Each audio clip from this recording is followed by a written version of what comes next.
Africa Content TV. Birthday to you. For he's a jolly good fellow. For he's a jolly good fellow. For he's a jolly good fellow.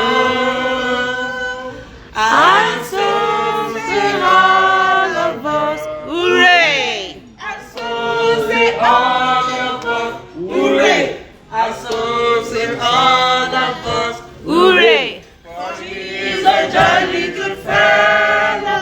For he's a jolly good fellow. For he's a jolly good fellow. And so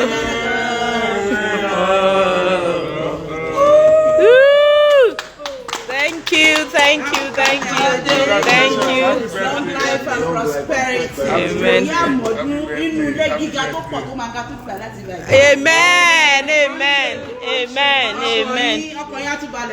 Amen. It's just the beginning of things. Amen. It's a new height for you. Amen. Get to higher places in the mighty name. Amen. Amen.